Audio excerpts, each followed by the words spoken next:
मला ही भाजी आवडत नाही, मला ती भाजी आवडत नाही. घरातील मोठी मंडळी असो किंवा मुलं, घरोघरी हे वाक्य आपल्याला ऐकायलाच मिळतं. म्हणून आज आपण अशा प्रकारची एक भाजी करतोय की आपण कोणकोणत्या भाज्या करतोय हे घरात कोणाला कळणारच नाही. भाज्या त्याच नेहमीच्या, अगदी घरात सहजपणे उपलब्ध असणाऱ्या, फक्त करण्याची पद्धत मात्र वेगळी. कित्येकदा घरामध्ये एखादं वांगं, एखादा टोमॅटो, एखादी सिमला मिरची किंवा एखादा बटाटा शिल्लक असो, त्यापासून आपल्याला ही भाजी तयार करता येते. तेही मिक्सरला हात न लावता, अगदी कोणत्याही प्रकारचं वाटण न वापरता. चला तर पाहूया नेहमीपेक्षा वेगळी अशी चमचमीत चटपटीत मिक्स फळभाज्यांची ठेचलेली भाजी.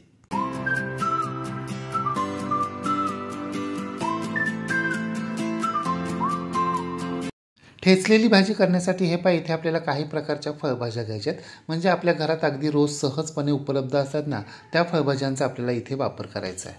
आणि लक्षात ठेवा, आपल्याला फक्त फळभाज्यांचाच वापर करायचा आहे. शेंगभाज्या किंवा दाण्यांच्या भाज्या आपल्याला इथे वापरायच्या नाही आहेत. यामध्ये आपल्याला एक मध्यम आकाराचा कांदा, एक बटाटा, इथे छोटे बटाटे आहेत म्हणून मी 2 वापरलेत. तुमच्याकडे मध्यम आकाराचा असेल तर तुम्ही 1 वापरू शकता. एक वांगं घ्यायचं आहे, 2 ते 3 इंच आकाराचा दोडक्याचा तुकडा, एक छोटी सिमला मिरची, 2 ते 3 इंच आकाराचा लाल भोपळ्याचा तुकडा आणि 2 ते 3 इंच आकाराचा हिरव्या भोपळ्याचा तुकडा आपल्याला घ्यायचा आहे. एक मध्यम आकाराचा टोमॅटो घ्यायचा आहे. टोमॅटो पूर्णपणे पिकलेलाच हवा असं काही नाही, थोडासा अर्धवट पिकलेला असेल तरी सुद्धा चालणार आहे. या सगळ्या भाज्या आपल्याला मिठाच्या पाण्यामध्ये स्वच्छ धुवून घ्यायच्या आहेत. आता तुमच्याकडे एखादा दगडाचा पाटा, दगडाचा खलबत्ता किंवा अशा प्रकारे दगडाचा तवा घ्यायचा आहे. मी इथे बिडाच्या तव्याचा वापर केलेला आहे. आता आपण जो एक कांदा घेतला ना, तो कांदा यावर ठेवायचा आहे आणि बत्त्याच्या साहाय्यानं हा कांदा आपल्याला ठेचून घ्यायचा आहे, चेचून घ्यायचा आहे. आणि कांदा किंवा कोणतीही फळभाजी ठेचताना अगदी सुरुवातीपासूनच जोरजोरात ठेचायची नाही आहे. सुरुवातीला कांदा आपल्याला हळूहळू ठेचायचा आहे, म्हणजे पहिल्यांदा फोडून घ्यायचा आहे आणि मग तो ठेचून घ्यायचा, चेचून घ्यायचा आहे. आणि आपल्याला कोणतीही फळभाजी अगदी बारीक ठेचायची नाही आहे. तिचे 4-5 तुकडे होतील इतपतच आपल्याला ती ठेचून घ्यायची आहे. आपला कांदा ठेचून झाला. आता आपल्याला या तव्यामध्येच तो बाजूला ठेवून द्यायचा आहे आणि लगेचच आपल्याला बटाटा ठेचायला घ्यायचा आहे. आपण चुलीवर बटाटे भाजण्यासाठी कसे ठेचून घेतो, अगदी तसेच बटाटे आपल्याला इथे ठेचून घ्यायचे आहेत. आपला बटाटा देखील ठेचून झालेला आहे. आता बटाटा देखील आपल्याला बाजूला ठेवून द्यायचा आहे. आता लगेचच आपल्याला वांगं ठेचून घ्यायचे. वांगं लगेच फुटले तर जातं, परंतु ते तेवढं लवकर ठेचलं जात नाही. म्हणून हे हाताच्या साहाय्यानं त्याचे तुकडे करून घ्यायचे आणि मग ठेचायचं. आता लगेचच दोडका आणि हिरवा भोपळा ठेचायचा आहे. दोडका तर लगेचच ठेचला जातो, त्या मानानं हिरवा भोपळा आणि लाल भोपळा ठेचायला थोडासा वेळ जातो. सगळ्यात लगेचच ठेचला जातो तो म्हणजे दोडका आणि बटाटा. आणि सगळ्यात टणक असतो तो म्हणजे लाल भोपळा. लाल भोपळा आतून अगदी भरीव असतो, त्यामुळे तो ठेचायला थोडासा वेळ जातो. हे ढोबळी मिरची तर लगेचच ठेचली जाते आणि टोमॅटोमध्ये तर सगळं पाणीच असतं, त्यामुळे टोमॅटो ही लगेच ठेचला जातो. पण टोमॅटो ठेचताना अगदी हळूहळू ठेचून घ्यायचा आहे, नाहीतर सगळा टोमॅटोतला ज्यूस आपल्या अंगावर उडतो.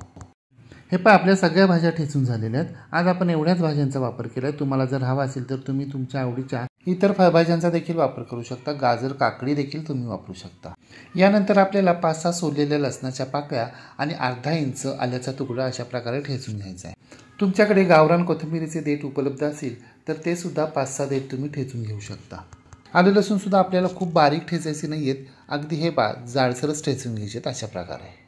एक तिखट हिरवी मिरची आणि 5-6 कढीपत्त्याची पानं देखील आपल्याला जाडसर ठेचून घ्यायचे आहेत. आपल्या सगळ्या भाज्या आणि भाजीसाठी लागणारे सगळे जिन्नस जाडसर ठेचून झालेले आहेत. आता आपण लगेचच प्रत्यक्ष भाजी तयार करायला घेऊया. परंतु त्या अगोदर आपल्याला एखाद्या वाटीमध्ये अथवा एखाद्या फुलपात्रामध्ये 1 चमचा बेसनपीठ, 1 चमचा घरचं घट्ट ताजं दही आणि पाव वाटी किंवा 4 चमचे पाणी घालायचे आणि हे सगळे जिन्नस आपल्याला व्यवस्थित मिक्स करून घ्यायचे, ते एकजीव करून घ्यायचे. तुम्हाला हवा असेल तर तुम्ही मिक्सरवर 2-3 सेकंद फिरून देखील घेऊ शकता. आता गॅसवर आपल्याला एक जाड बुडाची स्टीलची कढई अथवा पातेलं गरम करण्यासाठी ठेवायचे आणि त्यामध्ये आपल्याला 4 चमचे तेल घालायचे.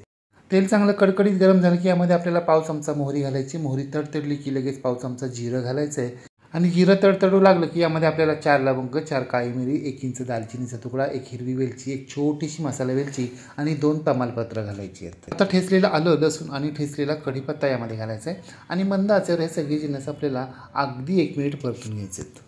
आपण या भाजीसाठी कोणत्याही प्रकारचं वाटण वापरणार नाही आहोत, त्यामुळे हे सगळे जिन्नस आपल्याला व्यवस्थित परतून घ्यायचे, म्हणजे त्यांचा कच्चा उग्र दर्प उडून जाईल आणि सगळा अरोमा या तेलामध्ये उतरेल. आता यामध्ये आपल्याला पाव चमचा हळद, पाव चमचा हिंग आणि 1 चमचा धने जिरे पावडर घालायची आणि आपल्याला हे सगळे जिन्नस मंद आचेवर व्यवस्थित मिक्स करून घ्यायचे. खूप वेळ परतायचे नाही आहेत, फक्त मिक्स करून घ्यायचं.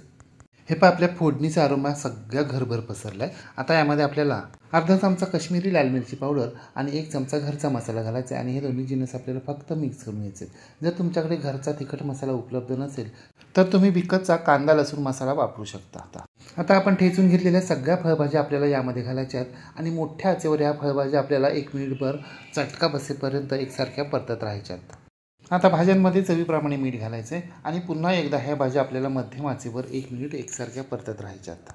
भाज्यांना थोडंसं पाणी सुटावं म्हणून आपण आत्ता मीठ घातलं। जर पाणी नाही ना सुटलं तर मग आपल्या भाज्या परतताना खाली लागतील।